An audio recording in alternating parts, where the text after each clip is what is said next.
Bismillahirrahmanirrahim. My name is Samay Sarwar. I am Institute of Southern Punjab, Multan.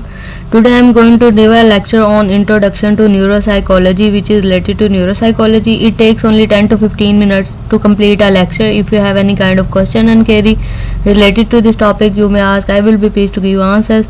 So let's start. First of all, what is neuropsychology? Neuropsychology is the study of the relation between brain function and behavior, deals with the understanding, assessment, treatment of behavior directly related to the functioning of the brain. अब neuropsychology basically क्या है कि relationship है brain functioning, पहले first of all brain structure क्या है, then brain functioning क्या हो रही है, देन उसके अकॉर्डिंग आपका पर्टिकुलर बिहेवियर क्या ओकर हो रहा है. ये डील करती है with assessment, treatment, behaviour directly related to the functioning of the brain, कि जिस तरह से हमारी ब्रेन फंक्शनिंग हो रही है उसी तरह हमारा जो हमारा बिहेवियर है वो ओकर हो रहा है. अब फॉर एग्जांपल कोई ऐसा ब्रेन एरिया है जो कि किसी ब्रेन स्ट्रक्चर से रिलेटेड है, जो कि मेमोरी से रिलेटेड है. अब मेमोरी प्रॉब्लम जब हो रही होंगी तो वो बेसिकली किसकी वजह से है कि उस ब्रेन फंक्शनिंग में एरर है या डैमेज है, जिसकी वजह से हमारी मेमोरी जो है इफेक्ट हो रही है. So what is neuropsychological assessment? A non-invasive method of describing brain functioning based upon a patient performance on standardized tests that have been shown to be accurate and sensitive indicators of brain behavior relationship. अब neuropsychological assessment हम किस तरह से करते हैं, जो कि हम किसी भी क्लाइंट या पेशेंट के साथ डील कर रहे होते हैं कि उनकी बेसिकली ब्रेन फंक्शनिंग किस पे बेस कर रही है. हम वो डिफरेंट स्टैंडर्डाइज्ड टेस्ट यूज करके उनकी बिहेवियर या उनकी ब्रेन फंक्शनिंग को मेजर कर रहे होते हैं. Roles of neuropsychologists: help neurologists or other physicians to establish or rule out a particular diagnosis, make prediction regarding the prognosis of recovery and intervention and rehabilitation.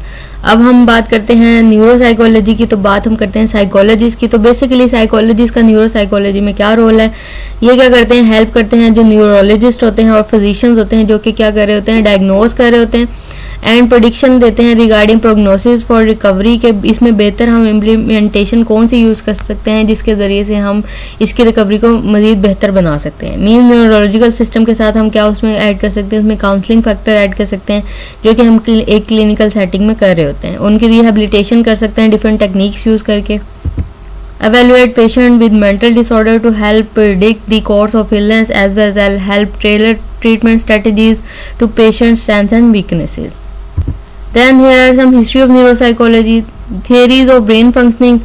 Evan Smith surgical preps are documented through the date between 300 to 17 BC discuss localization of function in brain.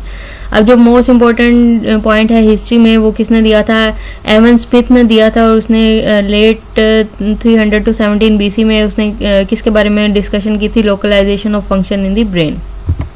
Then Pythagoras, human reasoning occurs in the brain, उसने किसके बारे में concept दिया था, reasoning के बारे में, कि ह्यूमन रीजनिंग किस तरह से ओकर हो रही है हमारे ब्रेन में. Then Galen in second BC, mind was located in the brain. अब हम एक वर्ड होता है माइंड, एक होता है वर्ड होता है ब्रेन. तो जो गैलन ने बात की थी वो उसके बारे में की थी, जो हमारा माइंड है वो किसके अंदर लोकेट है, हमारे ब्रेन के अंदर. ब्रेन के अंदर माइंड फंक्शनिंग हो रही है.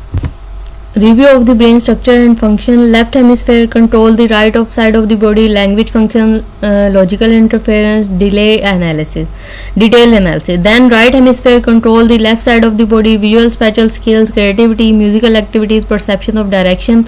अब दो जो हेमिस्फेयर होते हैं, first and right and left hemisphere. तो राइट जो है वो हमारे लेफ्ट साइड की बॉडी को कंट्रोल कर रहा होता है, जो लेफ्ट है वो हमारे राइट साइड की बॉडी को कंट्रोल कर रहा होता है और इन पर्टिकुलर फंक्शन को कंट्रोल कर रहा होता है.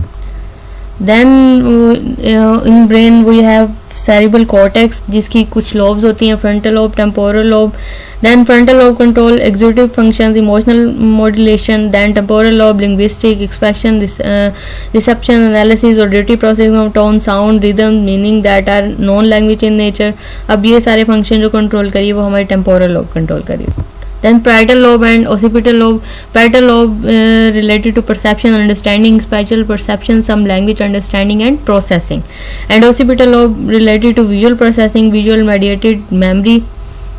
Here are some causes of brain damage. First of all, trauma. किसी भी traumatic event की वजह से brain damage हो रहा है, brain injury हो रही है या brain bleeding भी हो सकती है, जिसकी जो कि किससे related है, trauma से related है. Then concussion, momentary disruption of brain functioning, कुछ टाइम पीरियड के लिए ब्रेन फंक्शनिंग जो है वो डैमेज हो रही है, वो भी किसी इस टाइप की डिप्रेसिव मूवमेंट की वजह से हो सकती है, किसी स्ट्रेस की वजह से हो सकती है.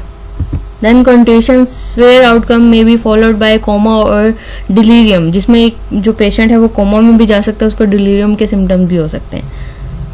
Then laceration serious form of damage, serious form of damage होता है इसमें, जैसे हमने कंकशन की बात की कि टेम्परेरी होता है, किसी भी मूवमेंट्री होता है, मीन्स किसी भी मूवमेंट की वजह से स्ट्रेस आया, कोई पर्टिकुलर सिचुएशन है उसकी वजह से डैमेज हो रहा है ब्रेन फंक्शनिंग में, देन हमारा ब्रेन डैमेज और ब्रेन एरर हो रहा है. लेकिन इसमें क्या है कि सीरियस फॉर्म ऑफ डैमेज है. Here come consequences and symptoms of neurological damage, impaired orientation, impaired memory, impaired intellectual functioning, impaired judgment, shallow and labile effect, loss of emotional and mental resilience and frontal lobe syndrome.